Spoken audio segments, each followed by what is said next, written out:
क्या बात है। ये पूज्य बाबूजी,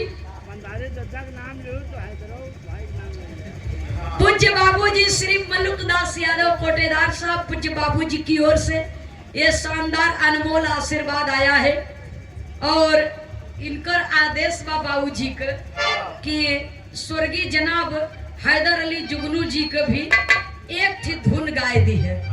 ये लिए दादा पंधारी के भक्त उन्हों के एक धुन हो चाहे उनकर बिरहा के बड़ी दीवानगी कैथौली मुंगरा बादशाहपुर में बा और 17 बरिस लगातार एक मंच पर गाए थे और उन्हीं के मंच पर कई बरिस हमने गाया लगातार और उसके बाद मंच वहां से उठ करके वहां चला गया हाईवे के बगल में।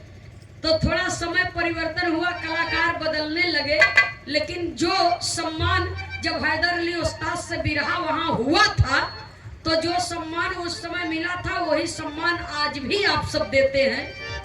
तो हैदर उस्ताद जी का एक ठे गाना का आदेश आप किए हैं, बहुत बहुत आपके श्री चरणों में सादर नमन करती हूँ, प्रणाम करती हूँ। उनकर गाना तो बहुत बा, उनके गाना का कोनो और छोर नहीं बा, लेकिन एक आध सुनाए दे।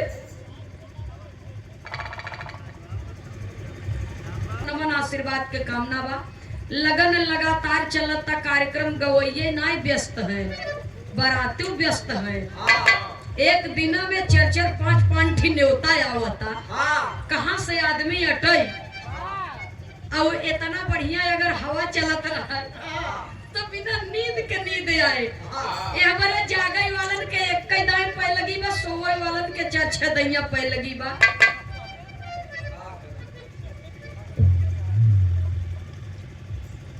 आदेश है बाबूजी का। खैर ई वाले बिरहा में उनकर उस्ताद जी के धुन तो एको नहीं ने, लेकिन फिर भी हम आपका आदेश बा तो बोल देते ही एक ही। हाँ, एक ही अलग से बोल देते ही आपका आदेश है। फिर गुरु घराने का परिचय रही, फिर उधर से आप लोग बिरहा सुनी तो जवन गाओ तो हम 2-4 ठे बोल दे उस्ताद।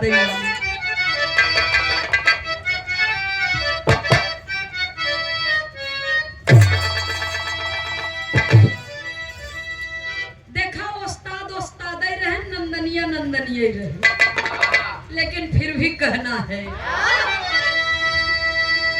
अरे पतर को हो पतर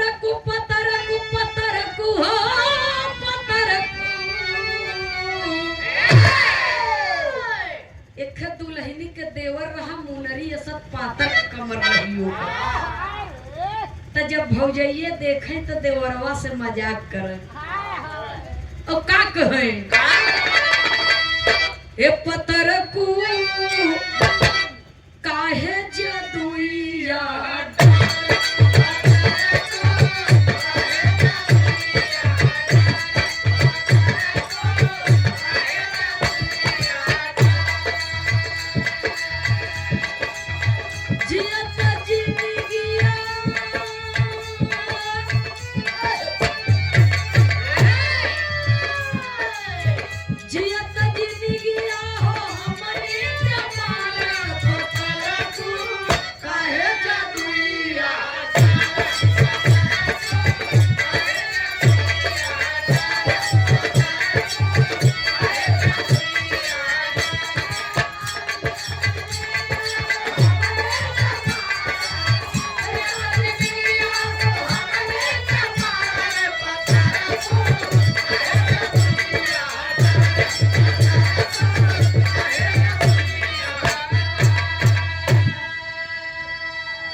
नहीं के काम है। अरे करे जाऊ वो जमाना रहा, तभी अंग्रेजी हवा खपड़ा के जमाना नहीं रहा, जो नहीं चला मोबाइल।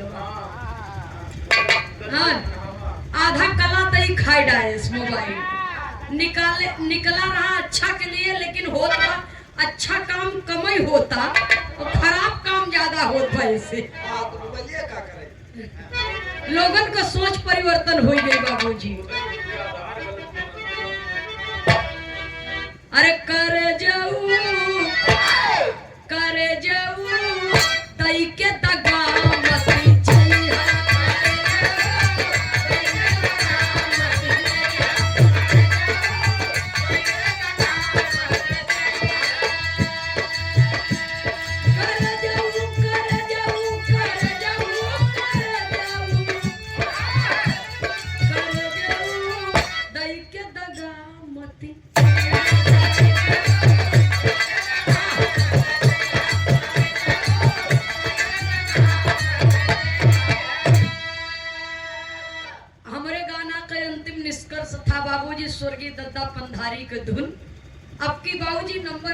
सुनाई दे भाई तुम चाटी ये मेरा हम उस्ताद जी के धुन नहीं रही।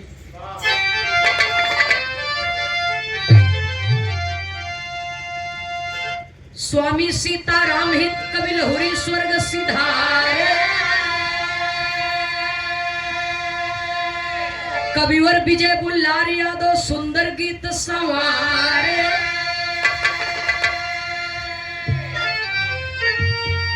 अरे राम समर में जीते तू ही ना उपोड़वा, बाबू समर में जीते तू ही ना उपोड़वा, नंदनी खेमराज बिरहा गांव जोड़ से तोड़वा, समर में जीते तू ना उपोड़वा।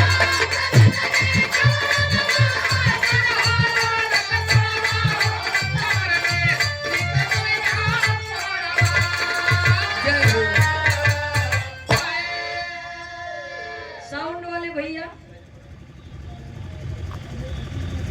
या